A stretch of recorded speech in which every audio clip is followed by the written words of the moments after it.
Hey, what's up everyone? Welcome back to another video. Thank you all for tuning into my channel, and we are continuing the Gospel of John.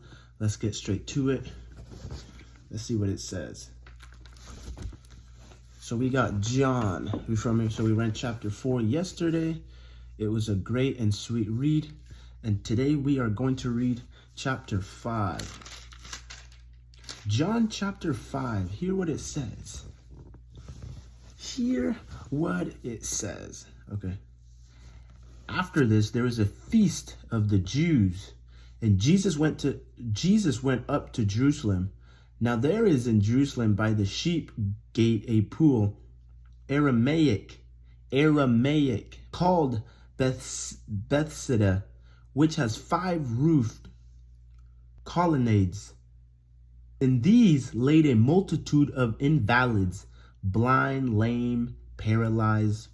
One man was there who had been an invalid for 38 years.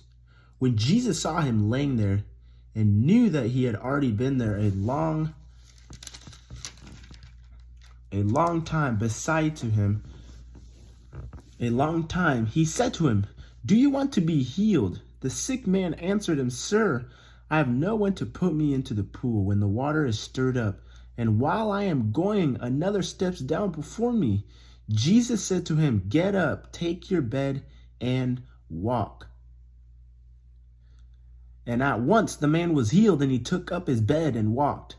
Now that day was the Sabbath. So the Jews said to the man who had been healed, "It is the Sabbath, and it is not lawful for you to take your bed." But he answered them, "The man who healed me, that man said to me, 'Take up your bed and walk.'"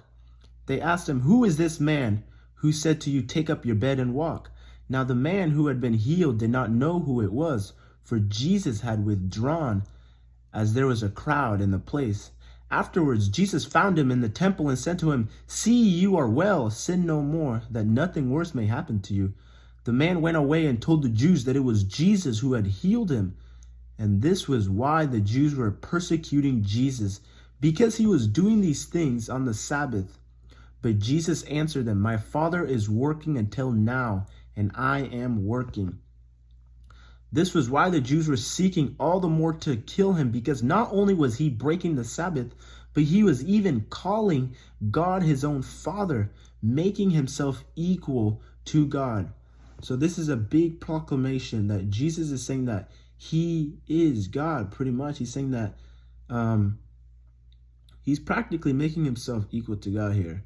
And I think that's one of the big things, right? Because the Bible doesn't directly say, you feel me? In the Bible, man, there's nowhere in the Bible where Jesus directly says, "I am God," right? He always makes a statement that you have to clarify, you have to translate into him saying that he is God right here, right? He's saying that pretty much the Jews are taking it as Jesus is making himself equal to God. And that's one of the big reasons why they were mad at Jesus and they were trying to take him out, is because he was saying these stuff, right? And verses 19. So Jesus said to them, "Truly, truly, I say to you, the Son can do nothing of his own accord, but only what he sees the Father doing. For whatever the Father does, the Son does likewise. For the Father loves the Son and shows him all that he himself is doing, and greater works than these will he show him, so that you may marvel. For as the Father raised the dead and gives them life, so also the Son gives life to whom he will. For the Father judges no one, but has given all judgment to the Son, that all may honor the Son just as they honor the Father. Whoever does not honor the Son does not honor the Father who sent him. Truly, truly, I say to you, whoever hears my word and believes him who sent me has eternal life. He does not come into judgment, but has passed from death to life." One of my favorite Bible verses, man. I really like this, man. Y'all need to memorize this because it's very important. Jesus, like, whoever hears my words, you feel me? Hears my words and believes him who sent me, right? He has eternal life, right? He does not come into judgment, but has passed from death to life.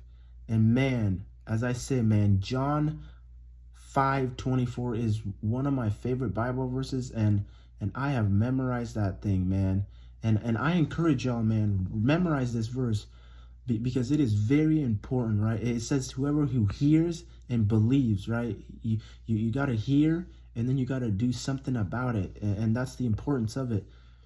Verses 25, let's get it. Truly, truly, I say to you, an hour is coming and is now here when the dead will hear the voice of the Son of God, and those who hear will live. For as the Father has life in himself, so he has granted the Son also to have life in himself. And he has given him authority to execute judgment because he is the Son of Man.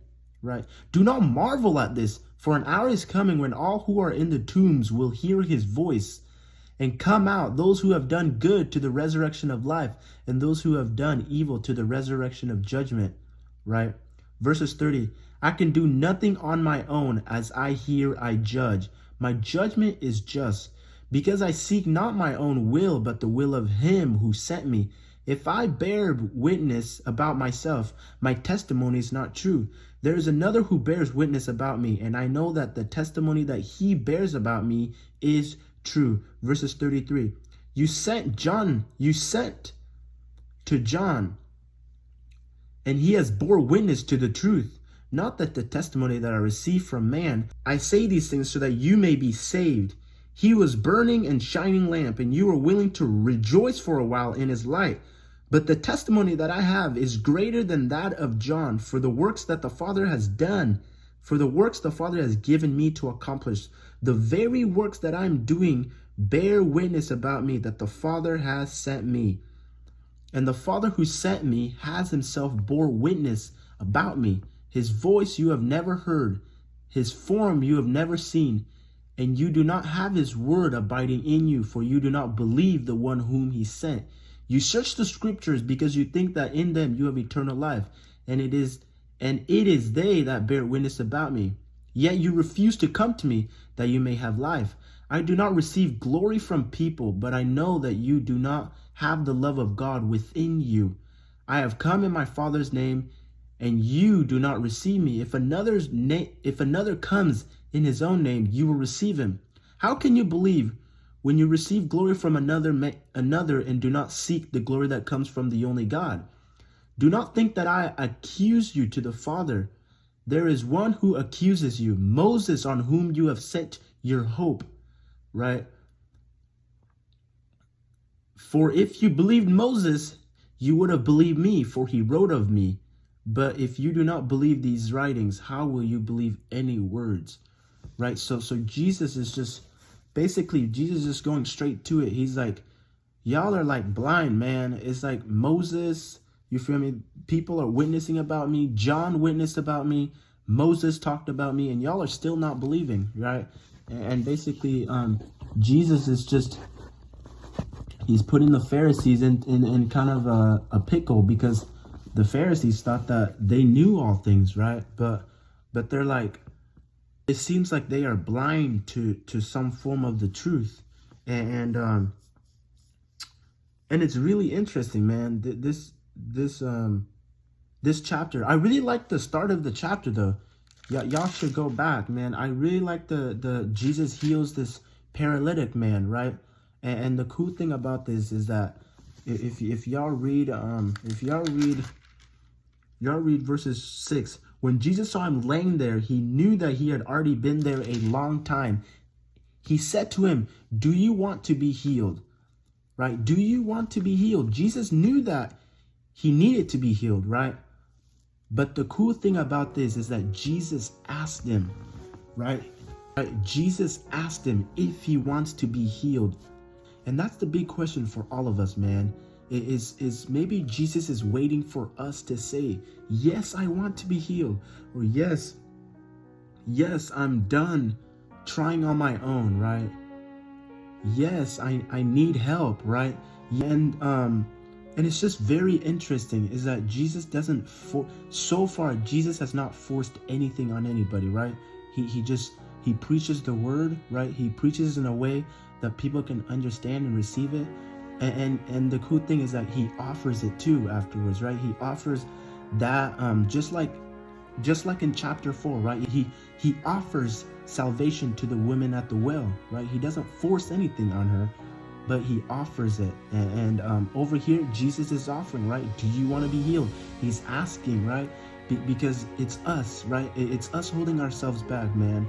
And I really believe that sometimes we can be in the deepest pit, but Jesus can't heal us is because Jesus can't heal us unless we ask him, unless we are willing to be healed. You feel me?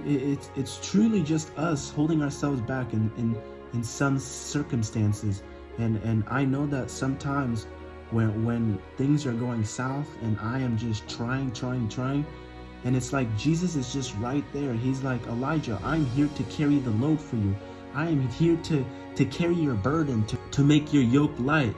And sometimes Jesus is just there and I forget about him, and he's just waiting for me to say, yes, I want to be healed. Yes, I need help. Yes, I can't do this on my own. And man, that's just the big question, y'all, man, is that Jesus is at the door. He is knocking. He is waiting.